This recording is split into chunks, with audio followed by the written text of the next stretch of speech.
need a place to hide, emptiness of space for the monks to start,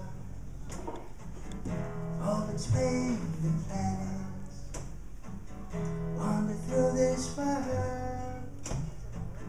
Tell me, how can it be?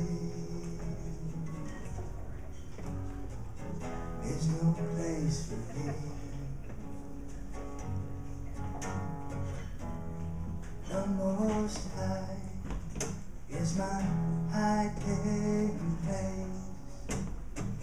Need a place to hide.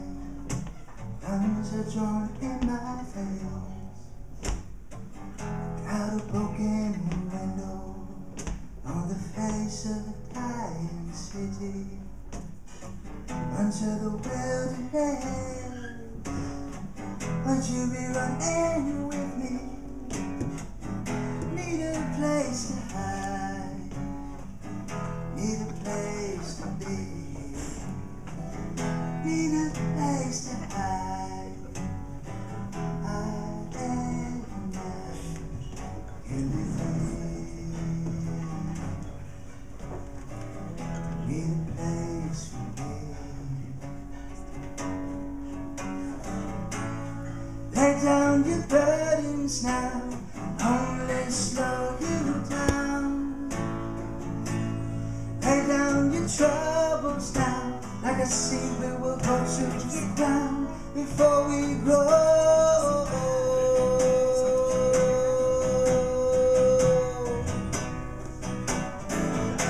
I need a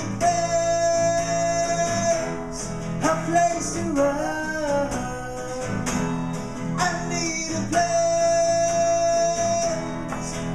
To run. I need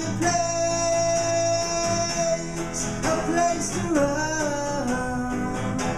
I need a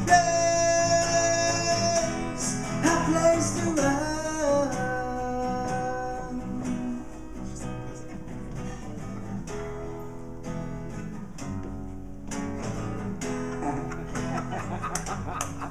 Check it out now. I need a place that's a little more than happenstance. I need a place where little sound so that a lunar can dance. I need a place where you to take a chance. So you reach into your pants, pull out your wallet, support my mans. Come on, winners and them. This is a little benefit dinner or something. I gotta get back to Oakland. I got 2 kids, we're waiting in their bunk beds. I wonder when my dad is. Wonder where we're gonna bring out our sleds. We're from Chicago. I tell them that it don't snow here, but this is a border city, and all the money flow here. So listen, dear, pull out your checkbook and make a little donation to these people. I promise they can cook and also serve. They'll throw the system a fastball and also a curve. I'm running out of words to put into these verses. So pull out your wallets, your man purse, and also your purses. Listen, I'm a go now. I need a cigarette. If you got one to bum me, then meet me outside here. Alright, y'all a good looking crowd. This is Dennis and Kane. I'm losing my voice. I can't really sing too loud. But thank y'all very much, man. Have a good night. God bless you tonight.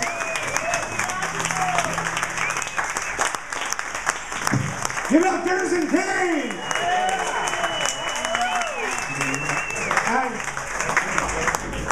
And if you don't know, Dennison comes from he's one of the folks that comes out of Youth Speaks, an organisation that has done some fantastic work here in the Bay Area.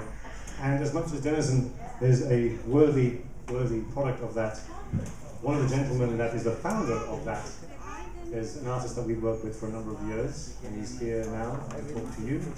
Please give it up for Paul Flores. Thank you very much.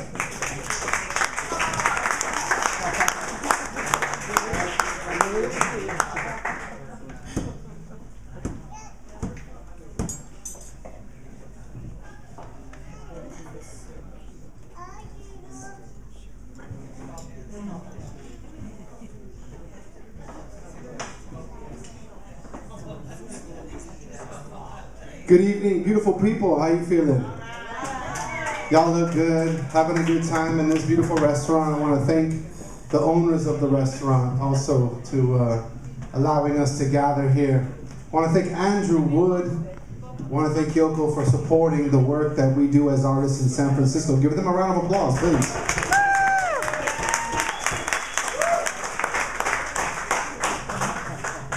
Yes, Luna.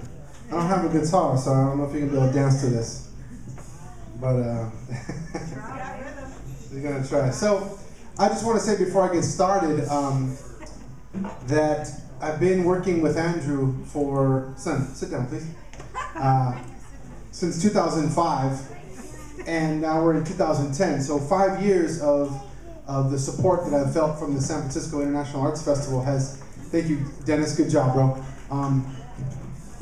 has really helped me move from, you know, into an independent arts level. You know, Andrew's helped me develop a show called Representa, which toured the whole nation, and you know, 18 cities plus Mexico and Cuba. So I mean, the organization has serious impact. So your support goes a long way to not just here in San Francisco, but it has impact all over the world. And I want you to know that, you know, and I really want to applaud the vision of the festival for making San Francisco that cultural, international mecca that we know we can be. So give her one more round of applause for the National Arts Festival. Bringing the whole international element into it, I'm going to do a piece about immigration. And I'm a spoken word artist. This has been my form since I moved here in '95. And I tell stories on the mic. Once in a while, I'll do theater too. But I'm a writer, I'm a storyteller, and that's really what I do. So I'm going to do this piece. And recently, there's this thing called the Dream Act. Anybody heard of it before? Okay, so the Dream Act is really interesting. It's basically an initiative that has not gone, has not been voted in. Is not a bill. Is not a right. Not a law. Nothing like that. It's something that's being proposed to the Senate, and the Dream Act is as such currently. It's basically a way for undocumented young people to get on a path to citizenship. These young people have to basically prove their worth of being an American citizen by two ways. One is they must be enrolled or on their way to college. Okay. So basically the Dream Act would, if enacted, would say that if you are on your route to college or if you are in college, you will get an expedited route to citizenship. The other route is the military.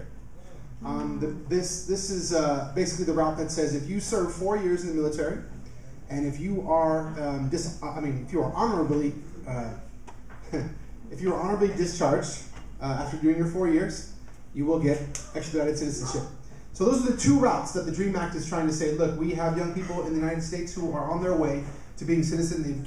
They've proven themselves, give them citizenship. Either their college or their military. These are the two choices. I'm going to do a piece right now about the military choice, okay? All right. So this is an informative piece. This is not critiquing who lives or dies in the wars of America, but a policy, okay? I'm critiquing a policy around posthumous citizenship.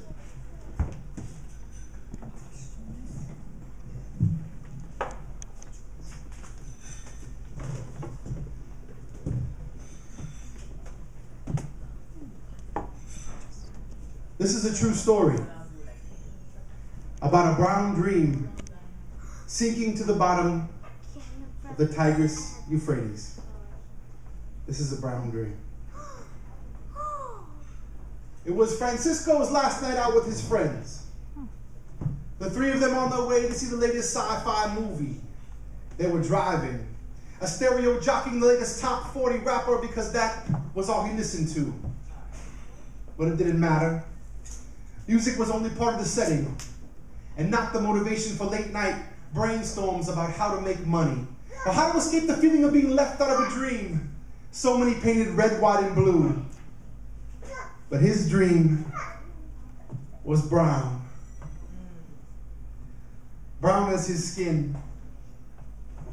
Brown and impure. Brown as Eve's apple after she took the first bite. brown as the everlasting blur of English, African, and Indian moving through the forest of this continent 400 years ago, before it was known as destiny, before it ever heard the word immigrants, beaner, spick, stupid, dirty, Mexican. He's 18. He's in Topeka. He's in Buffalo. He's in San Antonio. He's in Kansas. He's in Oakland. He's in San Francisco. Francisco wanted a college degree. He wanted to be a FBI agent or a stockbroker, because those were the jobs with the most power. If he could have been a rock star or a superhero, there would have been no need to enlist. But he had to be a U.S. citizen if he was going to make a living like them. The army recruiter at his high school told him if he served in the military, he could automatically become a U.S. citizen. After 4 years' duty and an honorable discharge, there would be plenty of money left over for him to continue his education at a good institution. Or he could take his technical skills as a tank operator, small weapons expertise, and apply those to a civilian job. Yeah, it was exciting. Brown boy who wasn't even a citizen, who had barely been a resident 5 years, who didn't know much about education, was now willing to die to become a student.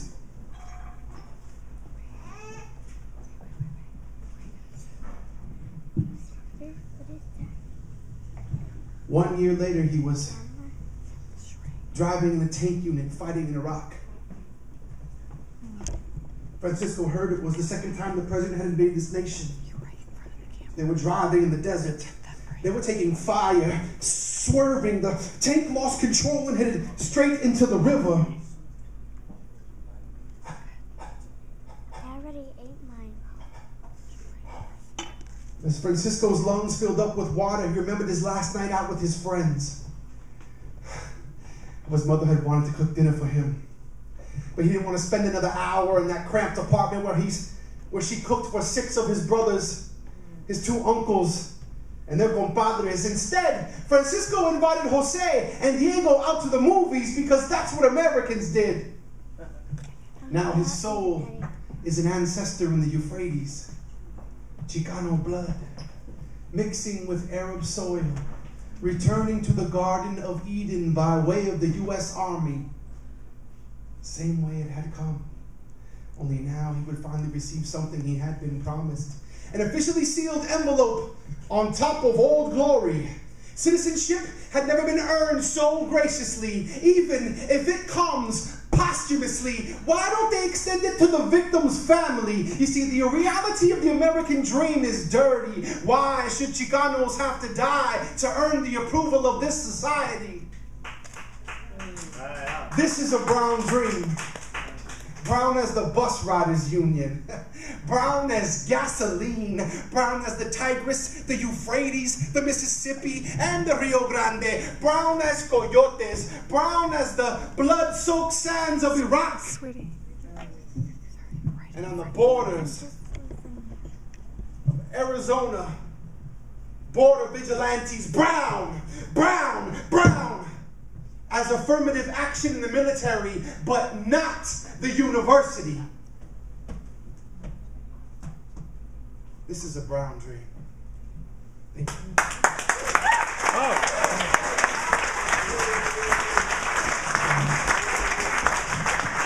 Thank you, Nicole.